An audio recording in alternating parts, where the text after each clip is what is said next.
roll into September, the weather gets worse. We get a rain turn. Just one, which is good. But what does that mean? Is the Union willing to make some of these attacks they've set up with the additional penalty of rain? Obviously, Lee here is somewhat vulnerable. There's other places like here where probably the Confederates are a lot safer than they thought they were in terms of being able to, defend Culpeper. This guy's not going to be able to slip in, so I don't have to worry about him getting a jump, like a couple actions or something to get in there. He's probably unable to make it during that because of the penalty of rain movement being much more expensive. But on the other side, although there is a turnpike that takes us into Prince William County, those are a little more in doubt than they were a moment ago, but not terribly much. Really, the only way to stop them would be to, post some sort of picket along the or cordon along the border, and I don't see it dips below the river line. It's just too easy to slip in from behind like that. Is it a rain turn? But we also had double ones. Came up twice actually. Once it's a 50-50 chance when they come up. So, for each pulse, basically, there's a 1 in 72 chance that the turn ends now. It used to be a little less than that. But it did end at this point. So now we got some entrenching going on. A lot of units that didn't move that are, sitting in place. A lot of them, that doesn't make much difference. Like these guys, they could have entrenched last turn, actually, and I didn't bother. The Confederates aren't going to make it back there with any force. They're not going to challenge that. There's big points back there. They're not going to make it. They did make it far enough, though, to take, Warrentown here. And, wow, we're running into the last turn of the game. Get another quickie like this, and I'm going to regret having loaded up on the 31st, right? Here we wind into the September 2nd turn, and I gotta say, with the clusterfuck going on, the difficulty in picking through all the pieces to count the victory points, I'm not sure how much I really want to try to figure out what the victory points are. I'll do a brief look, and it's not too different from before. We got 2 of those, that's worth 6. We got the 2 railway stations, that's another 25. That puts us to 31. Casualties have gotten a little closer, boom, boom, boom. Say 15. So we're up to 36-point differential plus however many damn divisions there are. Well, if there's more than 10 divisions, and I think there are, it's a Confederate minor victory. I don't see a very easy way of getting it back further. These Confederate units aren't likely to be run off the board. Surrounding them cancels out a few. Like this guy, he's surrounded. There's a couple divisions there. That's a couple points taken away.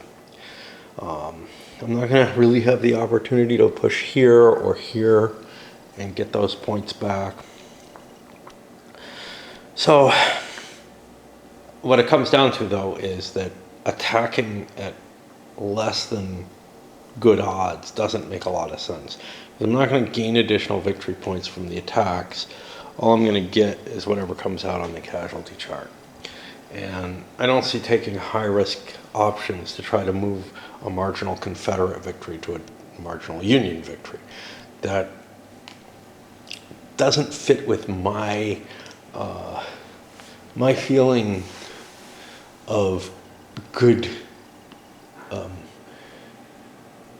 historical play. In the position, oh man, their casualty count's a little higher than ours. Or a little lower than ours. If we could only kill about 50 more guys, we could claim victory. Nobody's thinking that way. Obviously, trying to get every point makes sense, but again, high-risk options only make sense when they're high-risk payoff, when the payoff is commensurate with them, and I don't see this arbitrary line in a win-loss chart as being an acceptable solution for that. What would be acceptable is if, hey, I got a shot at an automatic victory. It's really unlikely. Right now it's a minor Confederate victory. Do I want to go for that automatic victory, which is really important and a big deal, or do I want to settle for this minor? And that's the harder kind of call. This kind of call, I would be very unhappy with an opponent who thought winning was a binary condition and was willing to risk a Confederate decisive victory for just like a slim chance at being able to win the game, because they either win the game or they lose the game. If you don't see that differential, certainly in a simulation, something's very wrong. But even in games that aren't very much of a simulation, some of the economic games, like the XX games or whatnot, they have some big holes. They're not really intended as detailed simulations of anything. But it's still kind of unreasonable to say, yeah, I'll take a slim chance at a tiny victory over someone. I think I could beat him by $5-10.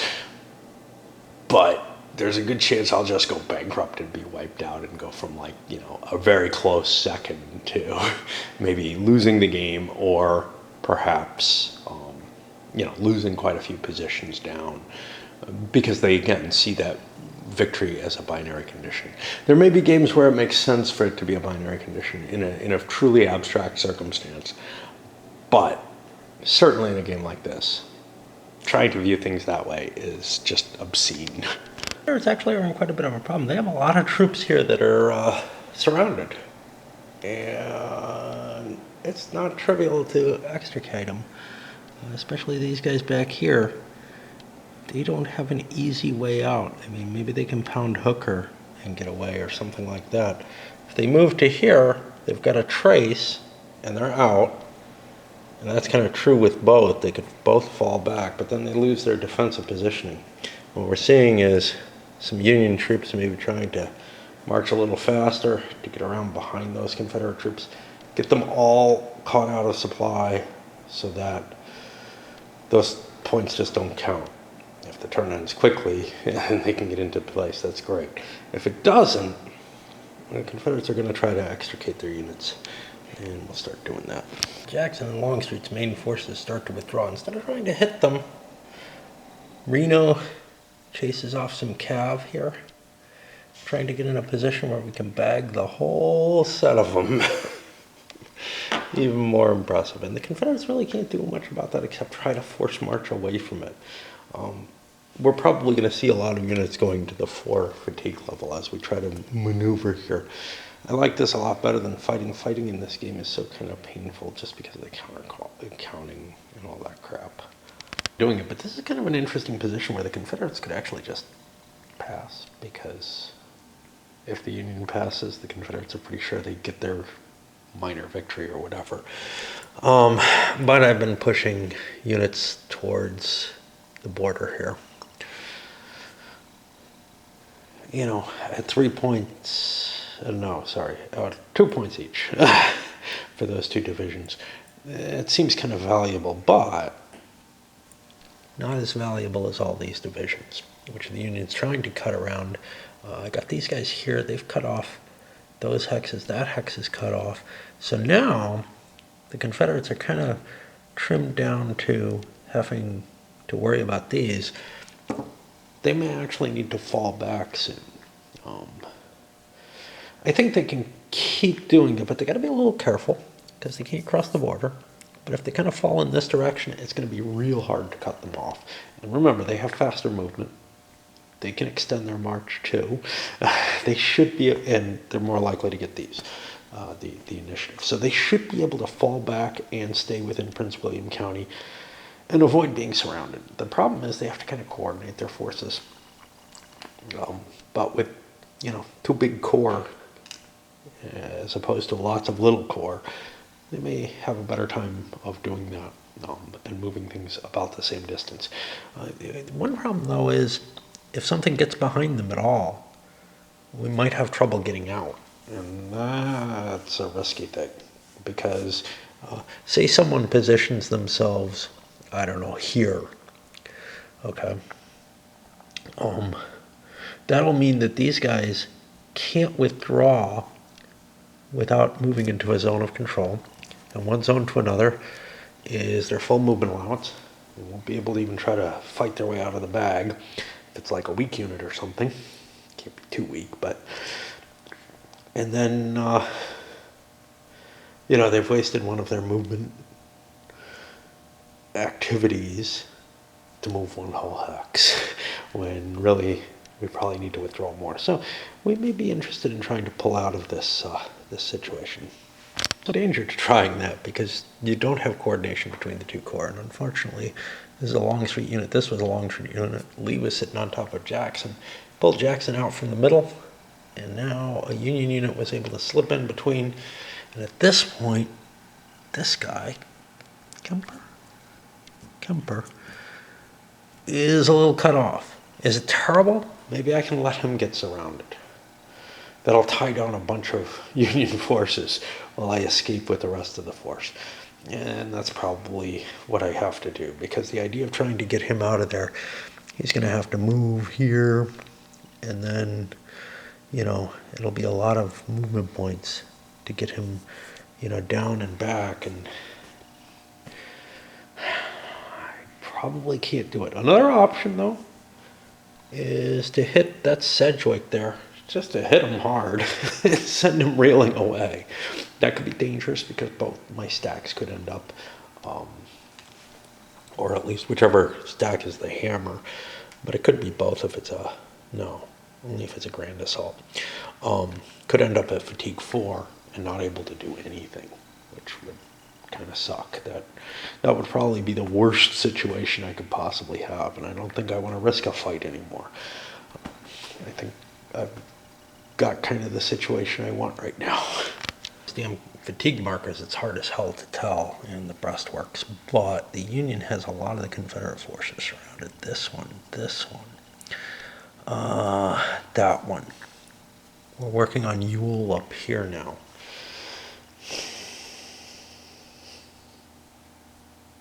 This is kind of ugly, Blew through Stuart, he ran away up here. Took a loss too. I think that doesn't count. I gotta check that for victory points, but I'm pretty sure cav retreat is one of the things that doesn't count.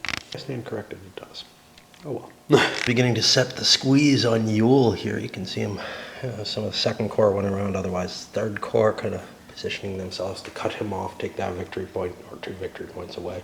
That's really what this game has become, is just maneuvering to try to encircle whatever Confederate units I can find down here in Prince William County. Not exactly what I felt like I'd bought into when playing a war game. But, a lot of games have weird end of game kind of situations. This one doesn't please me terribly much. I honestly, probably the largest reason is because I don't get the victory conditions. This may have changed in the later version. Stonewall Jackson's way too. Not only moves into a position where they're surrounding whoever that is, Ewell, but they attacked them. Now they had good odds, +3 or something like that, because of the surrounding and the good numbers. So it seemed like a good attack. It wasn't a very good attack. Both sides took a 1D result, but that's enough to pin this here forever now, for the rest of the turn, which is the game, so that they're guaranteed to negate the victory point from that, or 2 victory points, which is a good move. So got these guys who are fatigued, disordered, they failed their last check. 1, 2, 3, 4, 5, 6. They've got a fair chance of getting there. They can force march if they need to. I'm going to do it. Casualties taken from march losses don't cost us anything, and we get a victory point or 2 for putting our division into the victory point zone again.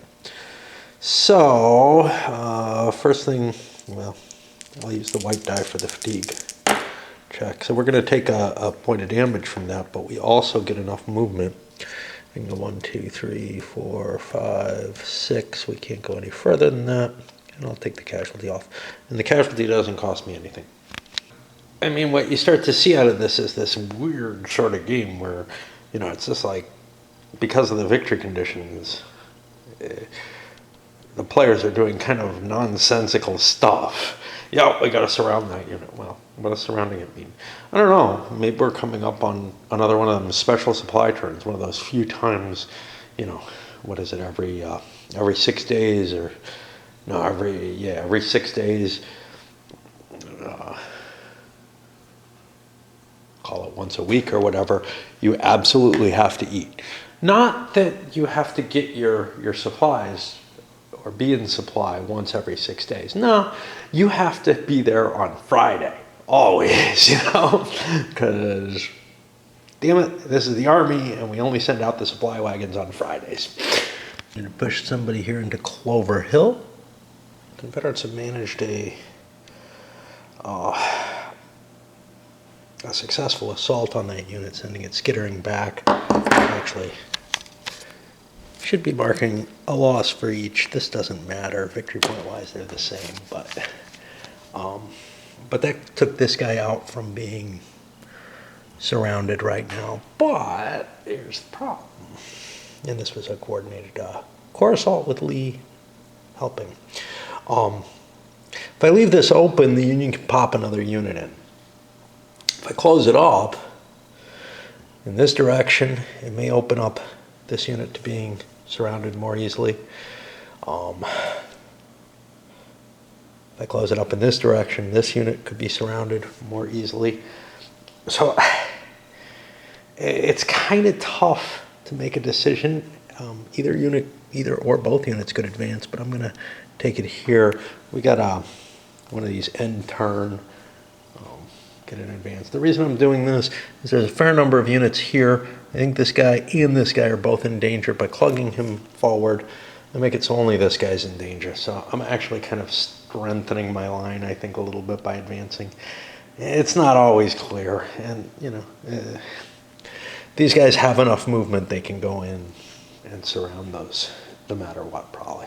So it's a matter of the Confederates continuing to fall back. And preferably lead into this really terrible terrain.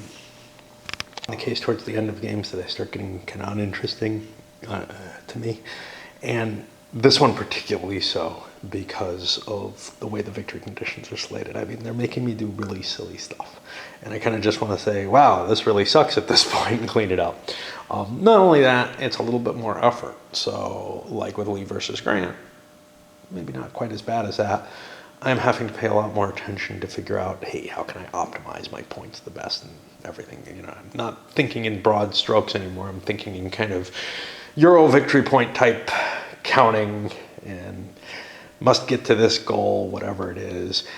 And it doesn't feel the same as, say, you know, when I'm playing one of those big games, like one of the gamers games or something, especially the tactical stuff. But, you know, honestly, OCS too, which is kind of a victory point type situation. I don't find myself counting victory points all that much. I find myself, it's pretty obvious what's happening. Here, I got no idea what's happening. The victory conditions don't seem to correspond to any reality that I can see, you know. Yeah, we want to winter in Prince William County, or we want to withdraw from Prince William County after being there in early September, or, you know, I just don't get what they're attempting to do. And I think that's, you know, not a flaw in the series, perhaps, unless all the games have these kind of stupid victory conditions. But in this particular implementation, it's very unappealing. This interest in this part of the game is making me hope for those double ones. I can't quit. Honestly, this is, you know, the silly maneuvering, whatever the hell is going on here, it's probably determining who wins the game anyway. The Confederates kind of getting pinned down by some Union forces. You can't tell who's who because of all the yellow and orange counters, of course, on top. Slipped away. This is Hood, I think, here. Whereas Longstreet himself is trying to fall back, but he's completely fatigued and won't be able to move again. I forgot to make checks. on these suckers. All right, Hood is not only fatigued, but he takes a disorganization from that. The thing is, if this is meant to represent some sort of, static line that sides can kind of associate with at the end of the scenario, and that maybe, the rail lines could be controlled from that point or something, then you wouldn't see stuff like here you have Kemper giving up a fortified position, hoping he could slip away and find some other place. The idea would be to, create a line that actually could hold. But no, it's not about that. It's about trying to find some little place where you can hide, which is probably in the most hideous terrain on the board, like in the wilderness here, and hang out. Guess maybe there's better hunting there or something. I really don't know what this is all supposed to represent. Like some of the other issues, it may be, hey, people played it this way, so, play in terms of if you advance in one direction and kind of just keep going and don't try to run back and get supply and then head back out or whatever. If you play it that kind of way, that maybe the game expects you to play it, and maybe entices you to in certain ways. You won't have any kind of stupid situations from the supply rolls. Maybe there's something like that here, where if you've built up your line properly before the last turn of the game, there's not really any reason. The Union's going to have to bust through that line or something to be able to get these surroundings. But it seems fairly likely to me on kind of a early play of the game, first, second play, whatever, for this kind of chaos to just evolve. And it's unimaginable what it's meant to represent. And that really disturbs me as somebody who doesn't play games, enough to really figure out, hey, here's the secret to doing well in this game, right? You shouldn't need the secret to doing well to have reasonable circumstances, reasonable outcomes show up, right? If both people are kind of blundering around, well, historically the generals kind of blundered around a little bit. I generally don't like games that play very, very differently based on your experience with the game. While, if you take a look at something like Terrible Swift Sword or something,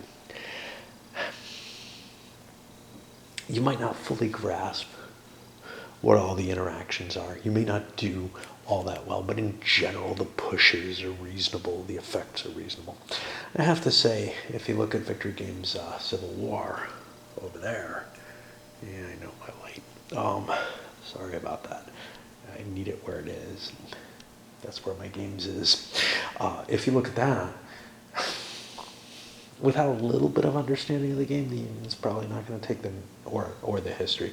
The Union's probably not going to take the naval route that they need to win the game. So you may not end anywhere near winning, but at least what you do see on the board seems feasible and reasonable and, excusable if you didn't undertake the naval operations. Here, what I'm seeing just doesn't make any sense. The Union's throwing itself all kind of places out of position so that they can try to cut off Confederate units and make them out of position looking too. The Confederates are trying to get into stupid terrain that if they're trying to get home, they wouldn't be doing, and if they're trying to establish control of the area, they wouldn't be in either. They might have some pickets down there, but they wouldn't be throwing the entire force down there in the hopes of kind of escaping from the Union line and finding some nice woods cabin to live in or something. I think we've played out about as far as we can. There's a Confederate unit here. I might be able to cut this division off, but it does have another movement left. It could withdraw once more. If I could swing a unit around, this one would be a possibility. Maybe something here could come charging up I'm stopping. This is getting ridiculous. The Confederates have pulled back to the border here. These units aren't going to be able to advance. We're talking about maybe the difference of 1 victory point for the rest of the game at this point. That's all that. Tons of, consideration and brain burning in terms of, where do I put this unit based on its movement allowance at this point, to best take advantage of my next, just all kinds of optimization going on that I don't want to do to try to, at this moment, 1 more victory point maximum. So we're going to call it here. There's really nothing exciting left in the game. This whole turn has been kind of a disappointing endeavor, really. And I'll get to the counting and the adding up of the victory points and all of that kind of stuff, and see where we are. And I also hope to break up the victory points into different categories so we can see, what was most important. Now, obviously, there are lots of victory points I didn't get. So, for example, the Confederates could have burned a lot more railway stations if they'd pushed a little harder. But let's see what the proportions come out with for this. I think it'll be an interesting endeavor. All right. First things first, here's a view without all those annoying fatigue markers on the board, just so you can see who's got what. These guys are not going to count. Over here, D.R. Jones isn't going to count. Kemper, I could have cut him off perhaps. Right now he's got a way out. You know what? I had plenty of movement, and he was not able to get out of there. He had a D4 on him. I thought he was out. I'm going to cut him off. We got these guys cut off here. But otherwise, we're looking at 1, 2, 3, 4. That's not a division. 5, 6. Oh, Evans wasn't a division. Shit. Okay, so 6 divisions, even though he's a fairly big force. 6 divisions are over in Prince William County. So that's 12 points for that. And then I'll add up the rest of them from the rule book. Okay, so I keep forgetting this. I didn't forgot Bull Run Bridge. And that's the first of the higher valued railway stations. I was real close to getting it, and it's kind of a pain that I didn't. But so anyway, points differential in losses was 13 in favor of the Confederates, 12 points for the divisions. Union Panic gave me 15 points. The railroad, 2 in that early set, gives me 12. We killed a depot back here. That's worth 6. And we got a couple of control markers that the Union didn't take back. They never took any back, but a couple of them that count. That's another 6 points. That all adds up to 64, which gets us to a marginal victory, but fairly deep into it. The difference as to who won the game wasn't determined by the divisional play, but the difference between a marginal and a substantial victory was. Now, like I've been complaining this whole video, whatever the hell's going on in that end game trying to isolate these Confederate units, that means nothing in the base system of the game. So like if this were extended and I have a, what is this? Roads to Antietam, which is supposed to combine this with Here Come the Rebels. I didn't look over the rules to it, but if it just matches the 2 games and one goes to the other, it doesn't make a damn bit of sense, right? It really doesn't. This kind of maneuvering here is not what you do to complete the campaign. You'd probably be trying to do reasonable things like set up defensive lines somewhere, not spread your forces all over hell and creation to try to hide from the Union in the worst terrain possible because I really want to have my foot in Prince William County, nor to try to, surround units and fatigue the crap out of your army doing so, because that's the way you negate those. It's totally a gaming mechanism. It's no fun to play. It doesn't seem to represent anything, but it's a fair number of the victory points. Here. If none of them had shown up, we'd be at 52, which would still be a marginal victory, but that's it's a big swing of points. All right, how did the Confederates do in sort of the main play of the game, though?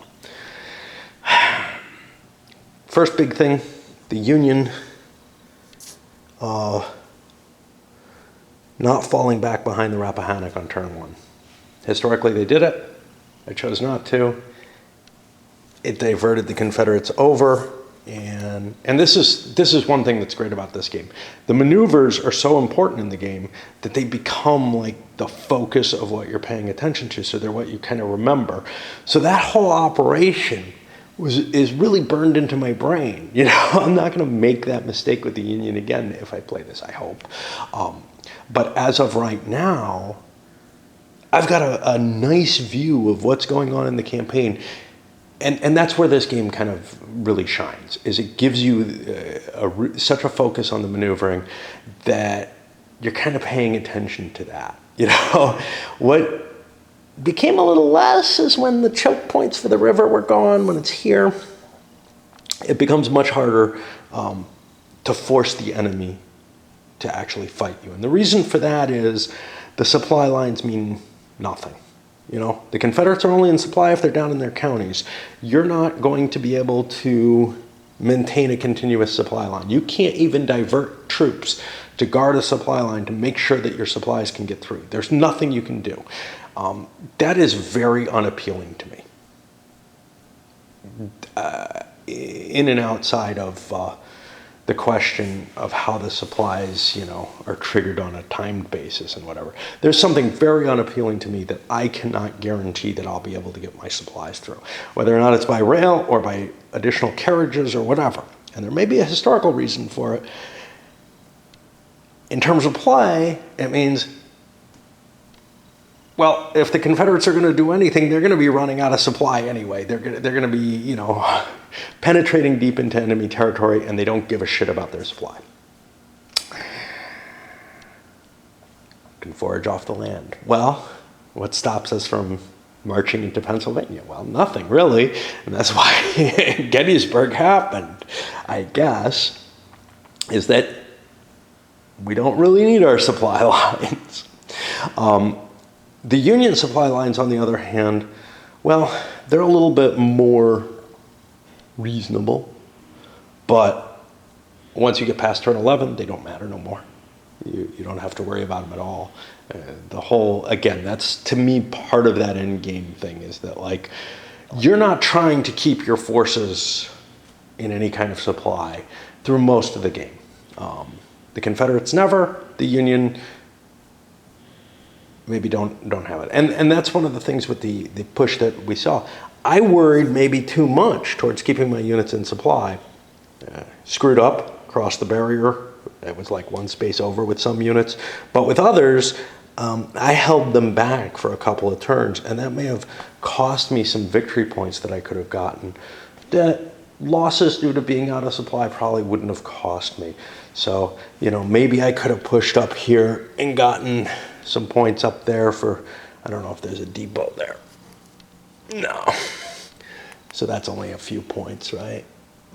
Yeah, that's nothing. The important ones are all over here. I think you can try to get a marginal victory by concentrating that way, by doing the initial plan that I had, which was to strike up and then shift over and leave, you know, the main Union force kind of chasing the Confederates off into West Virginia. However, it looks fairly reasonable for the Confederates to just shove their way through into Prince William, maybe even as far as Fairfax. That was a hard run. If I hadn't worried about my supply tether, if I had just pushed as hard as I could, I bet I could have destroyed some railways over in Fairfax, given the Union mistake here.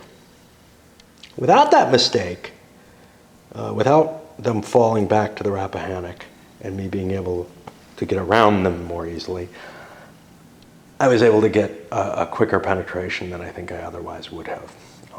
The the attempt to fall back to this line, that just didn't work. The Confederates were able to bypass that fairly easily just due to, you know, they get better die rolls, etc. They win the ties on the command, on the initiative rolls.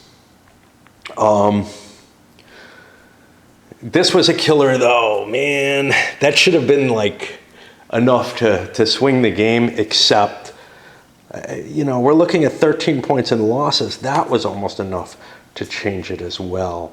So the Confederates were able to inflict a lot of casualties on the Union without any response. Later in the game, when more Union troops came in, and they began to be able to launch attacks at their will,